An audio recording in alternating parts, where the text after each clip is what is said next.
Eu vi minha filha sentada na calçada de uma avenida movimentada em São Paulo, com um bebê nos braços e um pedaço de papelão aos pés. Levei 3 segundos inteiros para ter certeza de que era ela, e quando tive certeza, meu mundo desabou. Mas antes, me deixe voltar um pouco. Meu nome é Maria Aparecida. Tenho 62 anos, sou auxiliar de enfermagem aposentada e mãe de uma única filha. Ou pelo menos, eu achava que era mãe. Porque nos últimos 4 anos, eu não sei mais o que sou para Ana Paula, se é que ainda sou alguma coisa. A última vez que a vi de verdade foi no casamento dela, um sábado ensolarado de março, numa chácara alugada nos arredores de Campinas. Ela estava radiante, de branco, sorrindo do jeito que eu não via há tempos. O noivo, Rodrigo, era educado, bem vestido, trabalhava com tecnologia, algo que eu nunca entendi direito, mas que parecia render bem. Ele falava pouco, mas quando falava, todos ouviam. Tinha aquele jeito sério, controlado. Eu achei que fosse maturidade. Eu estava orgulhosa, feliz, aliviada até, porque depois de tanto tempo criando a Ana sozinha, o pai dela nos deixou quando ela tinha 5 anos, eu finalmente via minha menina construindo a própria vida. Uma vida boa, estável, segura. Pelo menos era isso que eu achava. As primeiras semanas depois do casamento foram normais. Ana me ligava toda semana, contava sobre a rotina nova, a casa que estavam montando, os planos para o futuro. A voz dela era animada, leve. Eu dormia tranquila. Mas aí, bem devagar, as ligações começaram a espaçar. De uma vez por semana, passou para uma vez a cada 10 dias, depois 15, depois um mês inteiro. Eu ligava e ela não atendia. Mandava mensagem e a resposta vinha horas depois, sempre curta. Tô bem, mãe. Só corrido aqui. Ou, depois a gente conversa com calma. Só que esse depois nunca chegava. Tentei não me desesperar. Eu sei como é. A gente casa, a vida muda, a rotina engole. É normal. Eu mesma passei por isso. Mas tinha algo no silêncio da Ana que não parecia normal. Tinha algo pesado, estranho. Lembro de ligar para ela no aniversário dela, em julho. Ela atendeu no último toque, ofegante, como se tivesse corrido. A voz saiu meio embargada. Oi, mãe. Filha, parabéns. Tá tudo bem? Pensei que não ia atender. Tô sim. Só. Tava ocupada aqui. E o Rodrigo? Fez alguma surpresa para você? Silêncio. Ele tá trabalhando, mãe. Depois a gente comemora. Eu quis insistir. Quis perguntar por que ela parecia tão distante, tão cansada, mas não quis ser chata. Não quis ser aquela sogra que gruda, que sufoca. Então só disse que a amava e desliguei. Eu deveria ter insistido. No Natal daquele ano, ela não apareceu. Mandou mensagem dizendo que ia passar com a família do Rodrigo, que era a tradição deles, que no ano seguinte ela vinha. Eu entendi. Engoli a decepção e fiz a ceia sozinha, com a mesa arrumada para 2 pessoas que nunca chegaram.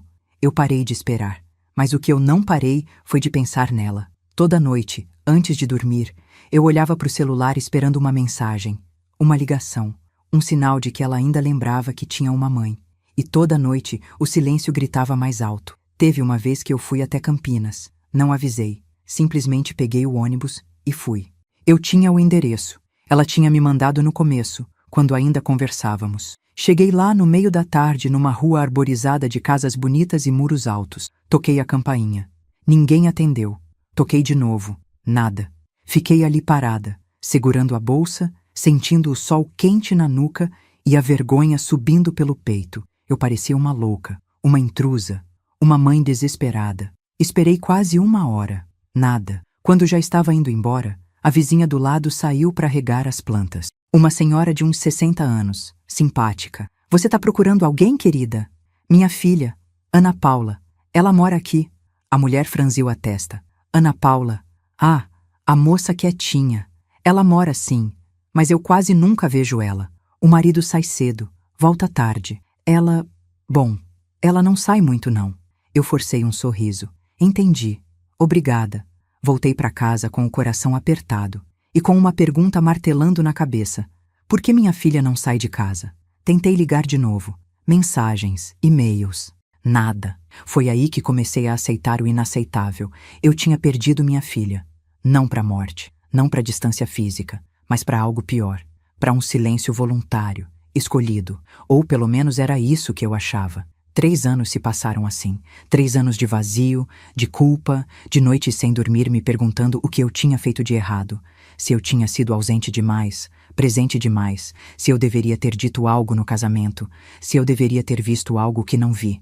A verdade é que eu me culpei por tudo, menos pelo que realmente importava.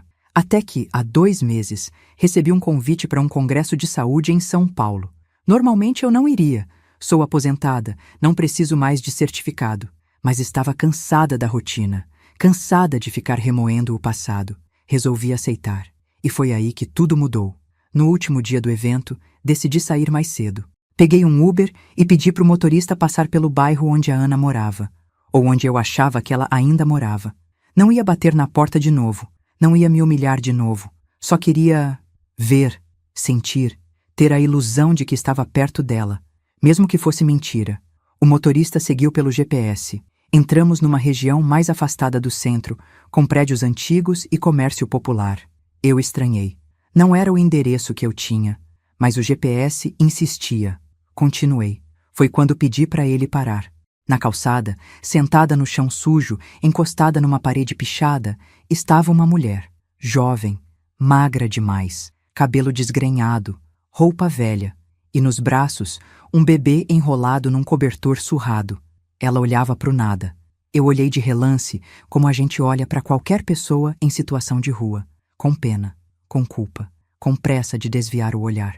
Mas alguma coisa me fez olhar de novo. O formato do rosto, o jeito que ela segurava o bebê. A cicatriz fina na sobrancelha, de quando caiu da bicicleta aos 8 anos. Meu estômago virou. Para o carro. O motorista me olhou pelo retrovisor. Aqui mesmo, senhora? Para. Agora. Ele encostou. Eu abri a porta antes mesmo dele frear completamente. Minhas pernas tremiam. Meu coração batia tão forte que doía. Caminhei até ela, devagar, como se qualquer movimento brusco pudesse fazer ela sumir. Ela não levantou os olhos. Ana. Nada. Ana Paula. Aí ela olhou. E quando nossos olhos se encontraram, eu vi. Vi tudo. O medo, a vergonha, a exaustão, a dor. Vi 4 anos de silêncio esmagados naquele segundo. Ela abriu a boca, fechou, abriu de novo. Mãe. A voz saiu quebrada, rouca, quase inaudível. Eu me ajoelhei no chão, sem ligar para a sujeira, sem ligar para nada. Só queria tocá-la, confirmar que era real. Filha, meu Deus, o que aconteceu? Ela começou a chorar. Um choro baixo, sufocado, como se tivesse medo de fazer barulho. O bebê se mexeu nos braços dela, choramingando. O Rodrigo, Mas não conseguiu continuar. E foi naquele instante, ajoelhada na calçada suja de uma avenida de São Paulo, segurando minha filha que eu achava que tinha me abandonado, que eu entendi. Ela não me deixou. Alguém a tirou de mim. Levei Ana Paula e o bebê direto pro hotel. Não fiz perguntas no caminho. Não forcei nada. Ela estava tremendo, de frio, de medo, de exaustão. Eu não sabia. Só sabia que precisava tirá-la dali. Precisava colocá-la num lugar quente, limpo, seguro, onde ninguém pudesse machucá-la mais. O motorista não disse nada. Só olhou pelo retrovisor algumas vezes, com aquela expressão de quem já viu coisa demais na vida para julgar qualquer um. Eu agradeci em silêncio por isso. Quando chegamos no hotel, a recepcionista me olhou de cima a baixo. Depois olhou para Ana, para o bebê, de novo para mim. Eu vi o julgamento acontecendo em tempo real nos olhos dela, mas não me importei. Paguei por mais uma diária sem dar explicações e subi. No quarto, coloquei o bebê.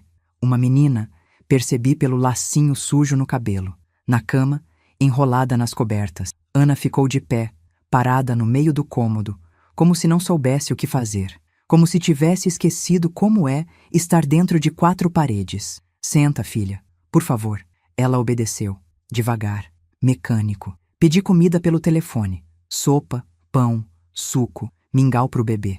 Enquanto esperava chegar, ajudei Ana a tirar o casaco velho e rasgado que ela usava. Por baixo, a blusa estava imunda, os braços finos demais. Eu sentia a garganta fechar. Você tá machucada? Ela balançou a cabeça. Tem fome? Silêncio. Ana, me responde. Tenho. A comida chegou. Ela comeu devagar, quase com medo, como quem não tem certeza se pode. Eu segurei a bebê no colo e tentei dar mingau. A pequena choramingou um pouco, mas aceitou. Devia ter uns 6 meses, talvez 7. Magra, mas acordada, viva. Depois que Ana terminou de comer, ela se levantou e foi até o banheiro. Fechou a porta, ouviu o chuveiro abrir, e então, abafado pela água, ouviu o choro. Não o choro contido de quem tenta esconder, mas o choro de quem finalmente pode. Fiquei ali, sentada na cama, segurando a neta que eu nem sabia que existia, ouvindo minha filha desmoronar do outro lado da porta. E não consegui fazer nada, só esperar. Quando ela saiu, 40 minutos depois, o rosto estava inchado, mas limpo. O cabelo molhado caía sobre os ombros. Ela vestia uma das minhas blusas. Ficou enorme nela. Parecia uma criança. Obrigada, mãe. Eu só balancei a cabeça. Coloquei a bebê ao lado dela na cama. Como é o nome dela? Ana olhou para a filha. Passou a mão no rostinho pequeno. Helena. É bonito. Silêncio. Ana, eu preciso saber o que aconteceu. Ela fechou os olhos, respirou fundo. E quando abriu de novo, estavam cheios de lágrimas. Eu não queria te contar, eu tinha vergonha. Vergonha de quê, filha? De ter sido burra, de ter deixado isso acontecer comigo. Eu me aproximei, peguei a mão dela, estava gelada. Conta do começo. E ela contou. No começo, disse ela, tudo era perfeito. Rodrigo era atencioso, carinhoso, presente. Depois do casamento, eles se mudaram para um apartamento alugado em Campinas. Pequeno, mas aconchegante. Ele trabalhava home office. Ela tinha começado a procurar emprego. Mas aí, sutilmente, as coisas mudaram. Primeiro foi o controle sobre as roupas. Amor, essa blusa tá muito decotada. Não acha melhor trocar? Ela trocava. Afinal, ele só estava preocupado, né? Cuidando dela. Depois foram as amizades. Essa sua amiga só te influencia mal. Ela é fútil. Você merece coisa melhor. Aos poucos, Ana foi se afastando de todo mundo, sem perceber. Depois foi a família. Minha vez. Sua mãe te trata como criança, amor.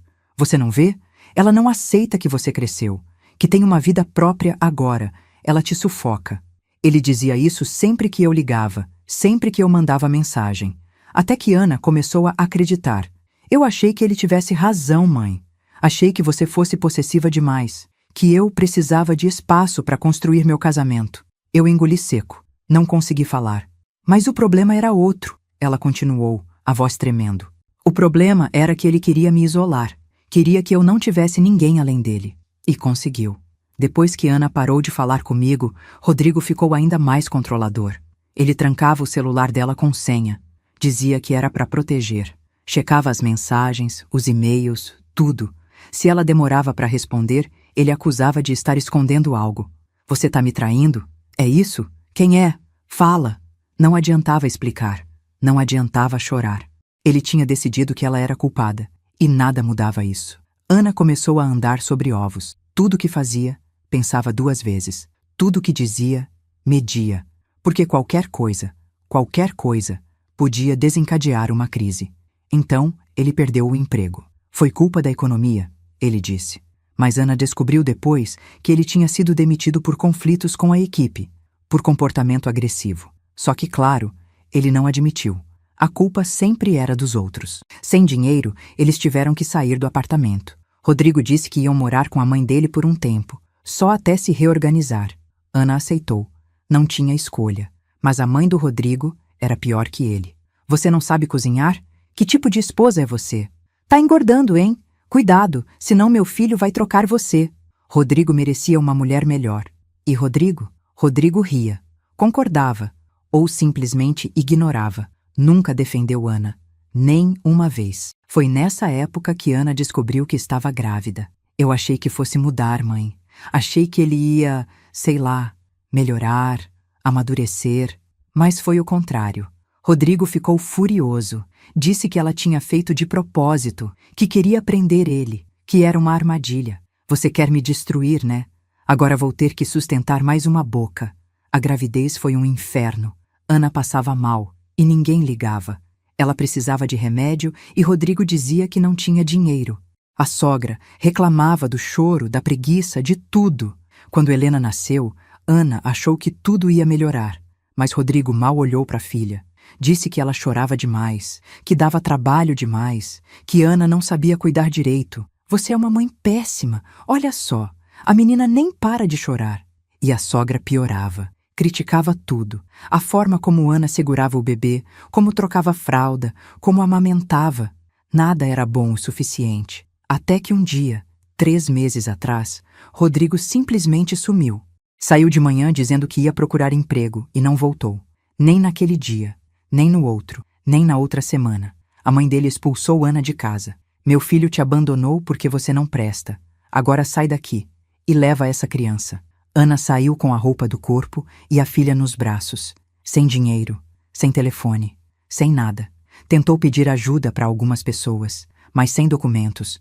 Rodrigo tinha escondido tudo. Sem referências, sem nada, ninguém quis ajudar. Ela dormiu em abrigo, em praça, em porta de igreja. Até que, cansada, humilhada, destruída, ela sentou naquela calçada. E foi lá que eu a encontrei. Quando terminou de contar, Ana estava soluçando. Eu também. Abracei minha filha e chorei por tudo que ela passou, por tudo que eu não soube, por tudo que eu não pude impedir. Eu devia ter percebido, filha. Eu devia... Não, mãe. Eu que afastei você. Eu que acreditei nele. Mas ele te manipulou. Ele te isolou. Isso não é culpa sua. Ficamos assim, abraçadas, por muito tempo. Até Helena chorar de novo. Até o cansaço vencer. Naquela noite, enquanto Ana e a bebê dormiam, eu fiquei acordada, pensando, planejando. Porque uma coisa eu sabia. Isso não ia ficar assim. Rodrigo ia pagar pelo que fez, e eu ia ter certeza disso. No dia seguinte, levei Ana e Helena de volta para Campinas, mas não para casa dela, para minha. Eu moro num apartamento pequeno, 2 quartos, num bairro simples, nada luxuoso, mas é limpo, seguro e, acima de tudo, é nosso. Ninguém ia expulsar minha filha dali. Ninguém ia humilhar ela de novo. Não enquanto eu tivesse força para impedir. Na primeira semana, só cuidei dela. E de Helena. Ana dormia muito, às vezes 15, 16 horas por dia. O corpo dela estava cobrando o cansaço, a fome, o medo, tudo. Eu deixava. Enquanto isso, cuidava da bebê. Dava banho, trocava fralda, preparava mamadeira. Helena era uma menina doce, quieta, chorava pouco. E quando chorava, era como se pedisse desculpas por incomodar. Isso me partiu o coração. Uma criança não devia se desculpar por existir. Depois da primeira semana, comecei a agir. Primeiro, os documentos. Ana não tinha nada. Nem RG, nem CPF, nem certidão. Rodrigo tinha levado tudo quando sumiu. Ou escondido, sei lá. Fui até o cartório, abri boletim de ocorrência, tirei segunda via de tudo. Demorou. Foram formulários, taxas, burocracia. Mas consegui.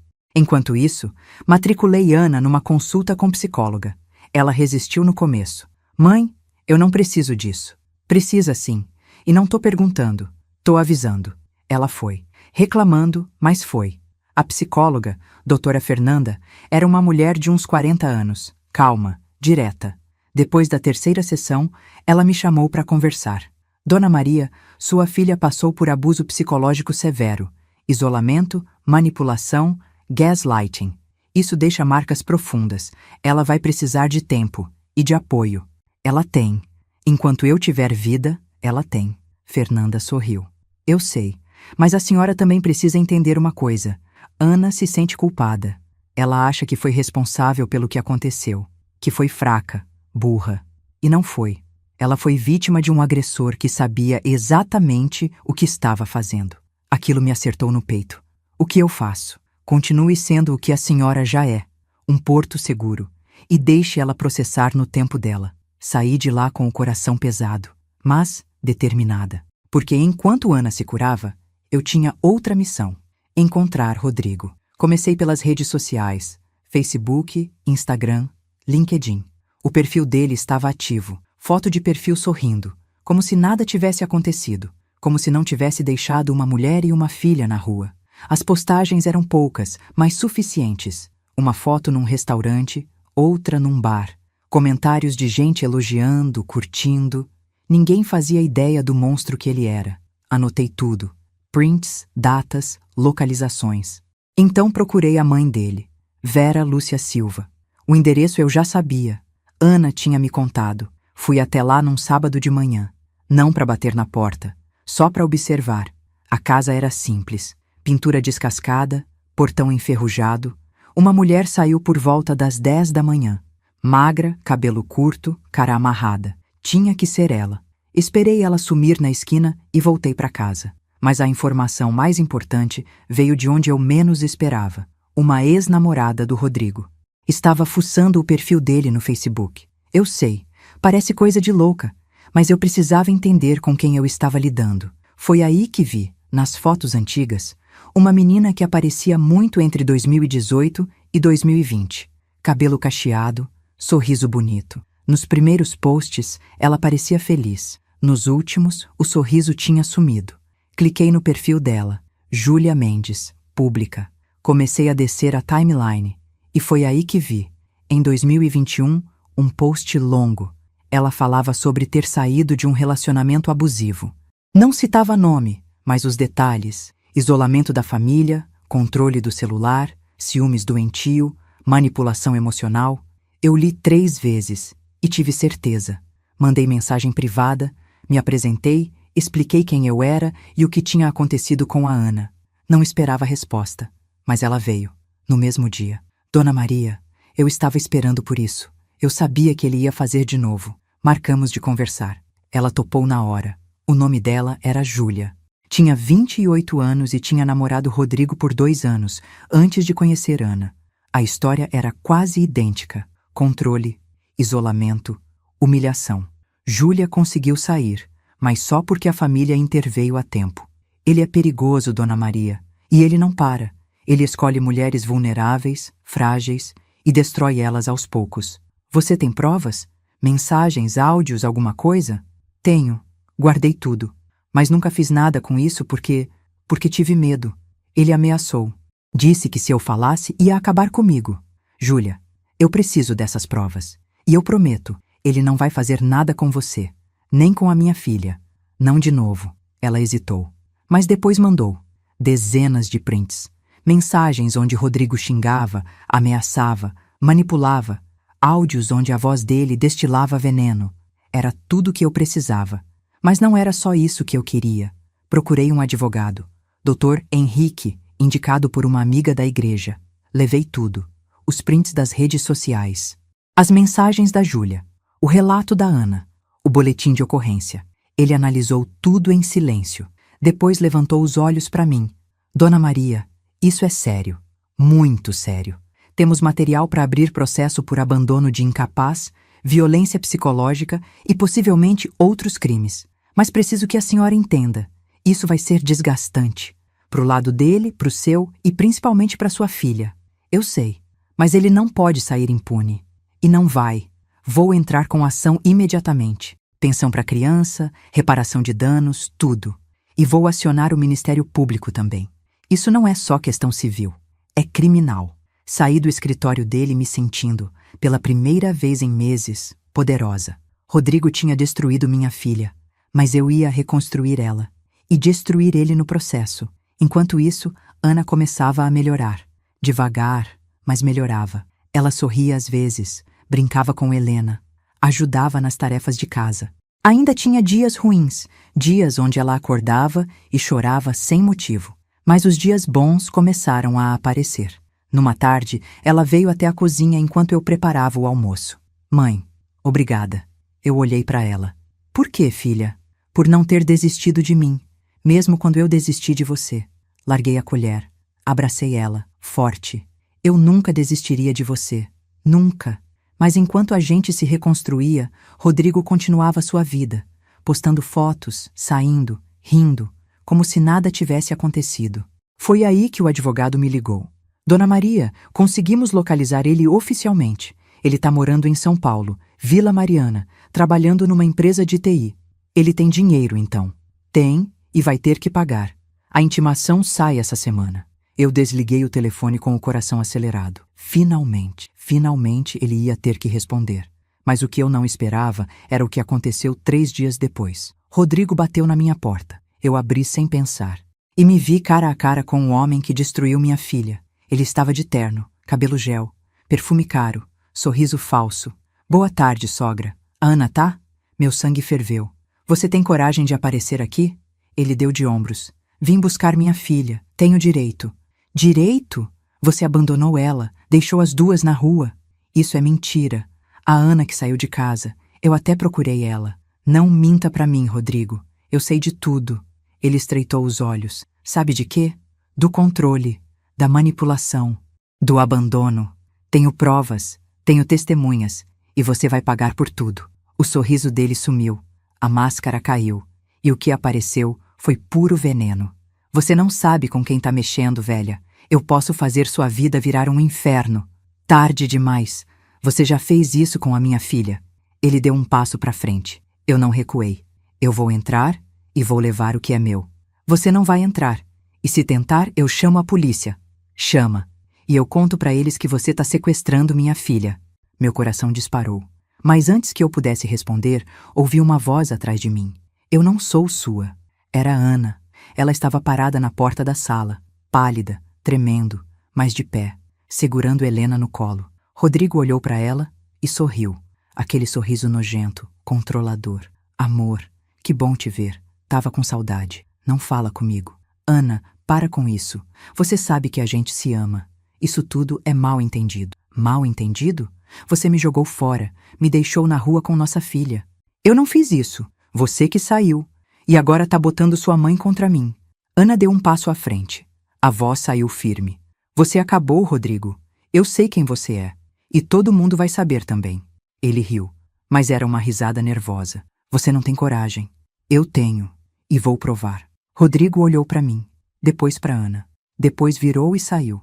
Mas antes de ir embora, gritou. Vocês vão se arrepender. Eu prometo. Fechei a porta, tranquei e me virei para Ana. Ela estava chorando. Mas dessa vez, não era de medo. Era de raiva. E eu sabia. A guerra tinha apenas começado. Rodrigo não estava blefando. 3 dias depois de aparecer na minha porta, ele entrou com um processo pedindo a guarda de Helena. Alegava que Ana era instável, que eu estava alienando a filha dele, que ele tinha direito de ser pai. Quando o advogado me ligou com a notícia, eu quase caí. Como ele tem coragem? Dona Maria, homens como ele sempre têm. Eles usam o sistema a favor deles. Ele sabe que uma mãe em situação de vulnerabilidade pode parecer incapaz aos olhos da justiça. Ele está apostando nisso. E a gente vai deixar? De jeito nenhum. Mas precisamos nos preparar. A audiência é daqui a 3 semanas. 3 semanas. 21 dias para provar que minha filha era vítima, não vilã. Que Rodrigo não era pai, era predador. Comecei a me organizar. Dr. Henrique montou uma estratégia sólida. Laudo psicológico da Ana, atestando o trauma. Declaração da doutora. Fernanda, a psicóloga, explicando o abuso emocional. Depoimento da Júlia, provando o padrão de comportamento. E as mensagens, todas as mensagens. Mas o trunfo era outro. Uma semana antes da audiência, Júlia me ligou. Dona Maria, eu consegui mais uma coisa. O quê? Uma outra vítima. O nome dela é Camila. Ela namorou o Rodrigo antes de mim. Em 2016, ela topou testemunhar. 3 mulheres, 3 histórias, o mesmo agressor.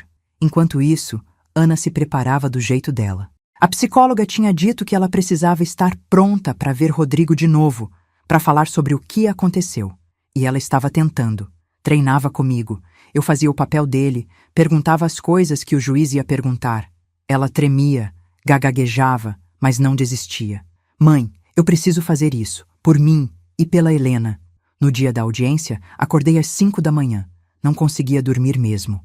Preparei café, arrumei Ana. Ela colocou uma roupa simples, discreta, prendeu o cabelo, nada de maquiagem. Ela queria que vissem a verdade nela.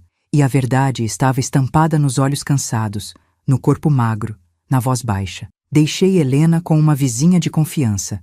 Ela chorou quando a mãe saiu. Mas eu prometi que voltaríamos logo.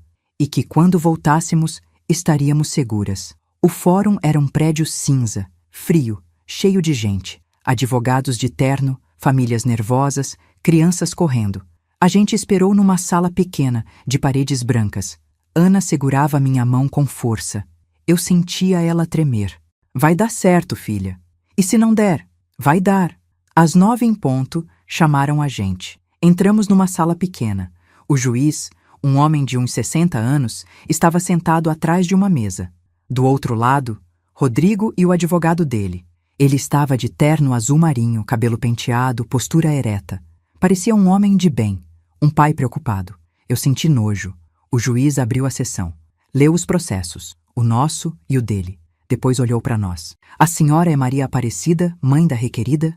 Sou sim, senhor. E a senhora, Ana Paula? Ana engoliu seco. Sou. O juiz se virou para Rodrigo. Senhor Rodrigo Silva, o senhor entrou com pedido de guarda da menor Helena. Pode explicar os motivos? Rodrigo se levantou. A voz saiu calma, controlada. Excelência, eu sou pai da Helena e tenho o direito de criá-la. A mãe dela, infelizmente, não tem condições. Ela abandonou nosso lar, levou minha filha sem meu consentimento e agora está morando com a avó, que com todo respeito é idosa e não tem estrutura para cuidar de uma criança. Eu apertei os punhos. Doutor Henrique me olhou de lado, pedindo calma. O juiz anotou algo. E a senhora, Ana Paula, o que tem a dizer? Ana respirou fundo. Levantou. A voz saiu trêmula, mas saiu. Excelência, eu não abandonei meu lar. Eu fui expulsa, pelo Rodrigo e pela mãe dele. Rodrigo revirou os olhos. Isso é mentira, Excelência. Deixe ela terminar, por favor, cortou o juiz. Ana continuou, agora mais firme. Ele me isolou da minha família. Controlava meu celular, minhas roupas, minhas amizades. Quando engravidei, me humilhou. Disse que eu tinha feito de propósito. Quando a Helena nasceu, ele sumiu, e a mãe dele me botou para fora. A senhora tem provas disso? Doutor Henrique se levantou. Temos, Excelência. Laudo psicológico atestando abuso emocional, depoimentos de testemunhas e mensagens. Ele entregou um pendrive. O juiz colocou no computador. Começou a ler. O silêncio era ensurdecedor. Eu via o rosto de Rodrigo. A máscara estava rachando. Depois de alguns minutos, o juiz olhou para ele. Senhor Rodrigo, essas mensagens são suas? São, mas sim ou não? Sim. E o senhor confirma que deixou a esposa e a filha sem amparo financeiro? Rodrigo hesitou. Excelência, eu estava passando por dificuldades. Sim ou não? Sim. O juiz fechou o computador. Depois chamou Júlia. Ela entrou nervosa, mas determinada. Contou tudo. Depois chamou Camila. Mesma história. 3 mulheres, 3 relatos, um padrão. Rodrigo tentou desmentir. Disse que eram ex-namoradas ressentidas, que estavam mentindo. Mas o juiz não comprou. Senhor Rodrigo, tenho aqui 3 mulheres relatando o mesmo comportamento. Tenho laudos psicológicos, tenho mensagens, tenho provas. E o senhor quer que eu acredite que todas estão mentindo? Rodrigo ficou em silêncio. O juiz se virou para Ana. A senhora quer que o pai tenha convivência com a criança? Ana olhou para Rodrigo, depois para mim, depois para o juiz. Não, Excelência. Não quero que minha filha cresça perto dele. Não quero que ela aprenda que isso é amor. O juiz anotou mais uma vez. Depois suspirou. Vou analisar tudo com cuidado. Mas por hora, defiro guarda provisória inteira à mãe, Ana Paula. O pai terá direito a visitas supervisionadas, caso queira. E fica obrigado a pagar pensão alimentícia no valor de 40% do salário líquido. Rodrigo explodiu. Excelência, isso é um absurdo. Eu sou o pai. O senhor é o pai. Mas não foi pai, tem diferença. E essa diferença pode custar caro. Porque, além disso, vou encaminhar este processo ao Ministério Público para a investigação de abandono de incapaz e violência psicológica. Está encerrada a audiência. Saímos de lá tremendo, mas não de medo, de alívio. Ana chorou o caminho inteiro. Eu também. Júlia e Camila vieram com a gente até o estacionamento e nos abraçamos todas, em silêncio, sabendo que tínhamos vencido. Não só o processo, mas o medo. 2 semanas depois, a sentença final saiu. Guarda definitiva para Ana.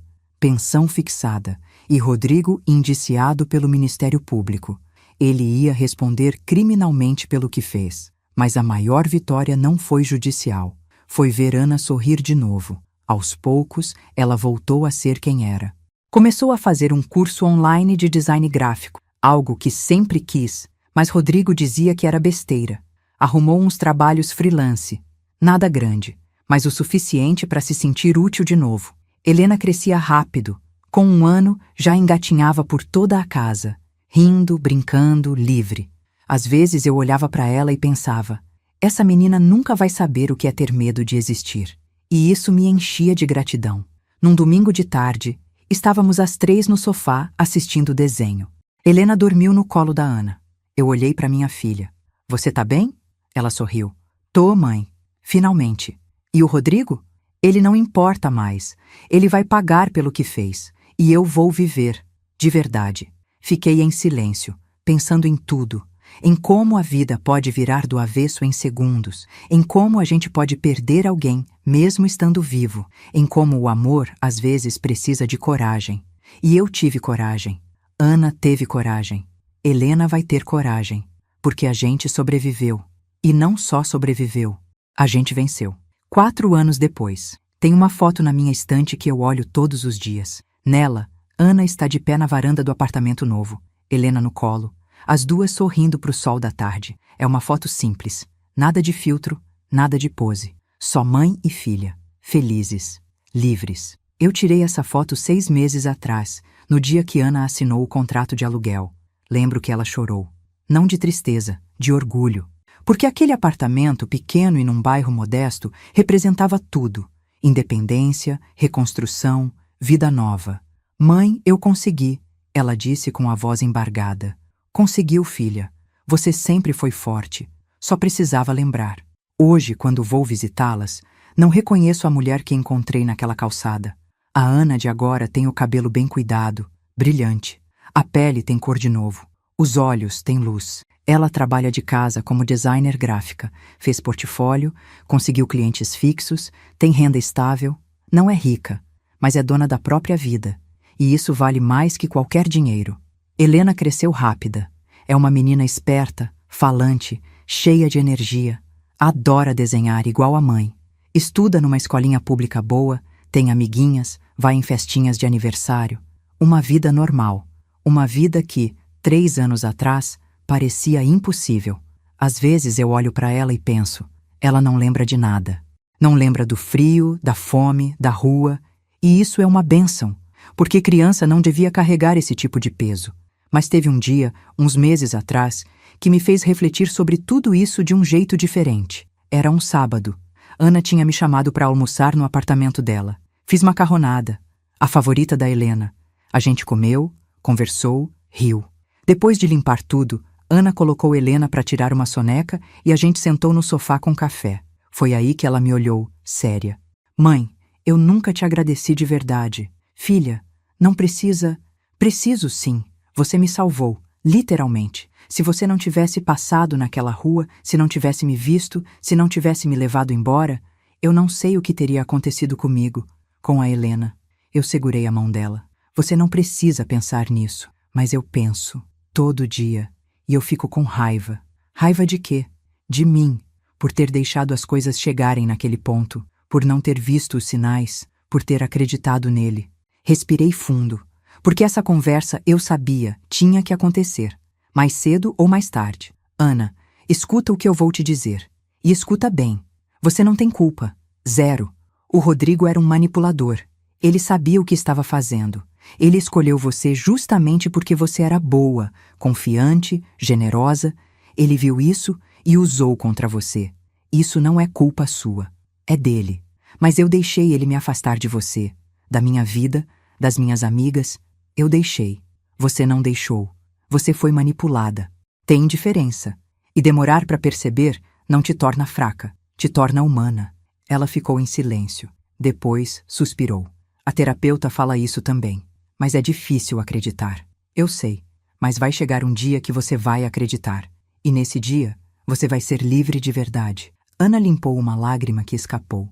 Você acha que eu vou conseguir confiar de novo? Em alguém? Eu sorri. Acho que sim, quando for a hora certa, com a pessoa certa. E se eu escolher errado de novo? Aí você vai ter a Helena, vai ter a mim, vai ter a Júlia, a doutora Fernanda, toda a rede de apoio que você construiu. Você não tá mais sozinha, filha. Nunca mais. Ela me abraçou, forte. E ficamos assim por um tempo, em silêncio, ouvindo o barulho da cidade lá fora e a respiração tranquila de Helena no quarto ao lado. Foi nesse momento que eu percebi. A gente tinha vencido de verdade. Não só na justiça, mas por dentro. Rodrigo, por outro lado, não se deu tão bem. Depois da condenação por abandono de incapaz, ele cumpriu 1 ano e meio de pena em regime semiaberto. Perdeu o emprego, perdeu a reputação, perdeu tudo. A última notícia que tive dele foi através da Júlia. Ela ainda a acompanha de longe, por segurança. Ele mora com a mãe de novo, desempregado, isolado. Ninguém quer associação com ele. E sabe o que eu sinto por isso? Nada. Nem raiva, nem pena, nem satisfação. Só indiferença. Porque ele não importa mais. Ele não tem poder sobre nós. Ele é só um nome num processo arquivado, uma lembrança ruim que vai sumindo com o tempo. Ana não fala mais dele. Helena não pergunta. E eu? Eu simplesmente apaguei ele da minha mente. Tem gente que acha que isso é cruel, que eu deveria perdoar, seguir em frente, desejar que ele se recupere. Mas sabe de uma coisa? Perdão não é obrigação. Perdão não é apagar o passado e fingir que nada aconteceu. Perdão é você liberar o peso que aquela pessoa colocou em você. E eu já fiz isso. Ana também. A gente não precisa desejar mal para ele, mas também não precisa desejar bem. A gente só precisa viver. E é isso que a gente está fazendo.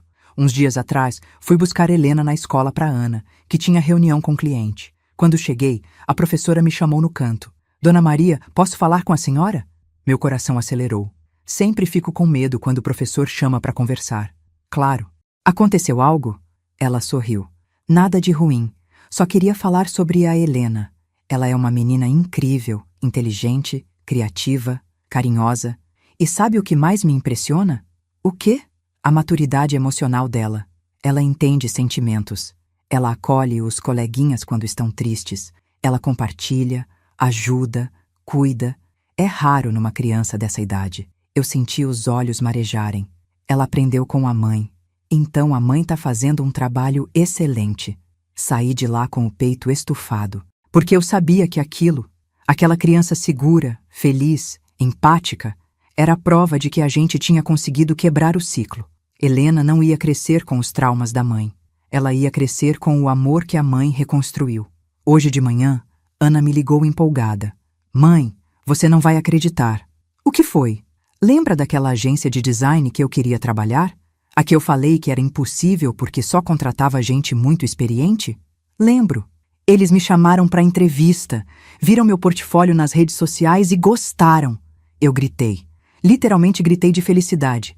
Filha, isso é maravilhoso. Eu tô nervosa, mas tô feliz também. Tipo, eu nunca achei que fosse chegar aqui, sabe? Mas chegou.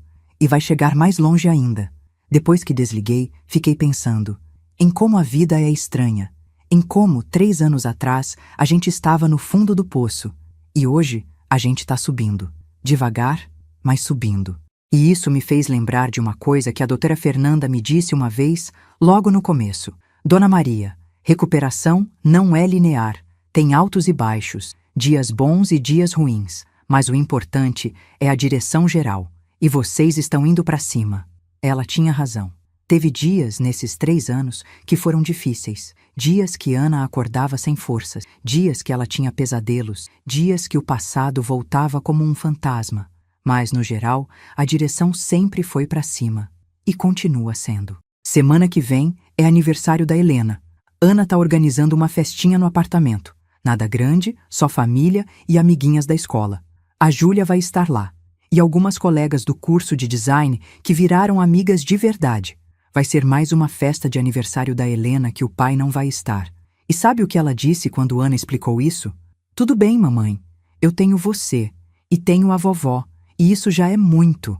Criança dessa idade não devia ter essa sabedoria. Mas ela tem. Porque passou por coisas que criança não devia passar.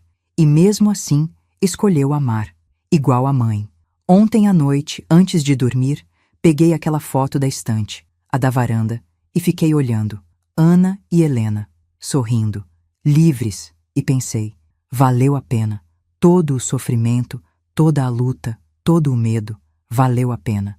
Porque hoje eu tenho minha filha de volta, e ela tem a vida de volta. Se você está lendo isso, e eu sei que tem gente lendo, porque a história da Ana não é única, infelizmente tem muitas Anas por aí. Eu quero te dizer uma coisa. Não importa o quão fundo você caiu. Não importa o quanto você perdeu.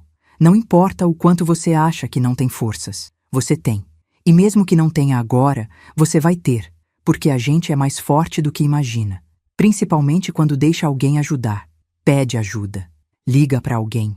Vai num posto de saúde. Procura um CRAS, uma delegacia da mulher, um abrigo, qualquer coisa. Mas não desiste, porque tem gente esperando por você.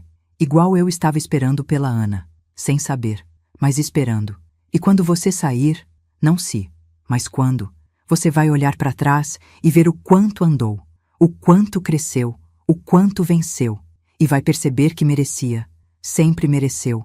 Ana merecia, Helena merecia, e você também merece. Ser feliz, ser livre, ser você. Obrigada por ter lido até aqui, de coração. E se essa história te tocou, compartilha, porque a próxima Ana pode estar precisando ver que tem saída. Sempre tem. Maria Aparecida, mãe, avó e sobrevivente de uma guerra silenciosa.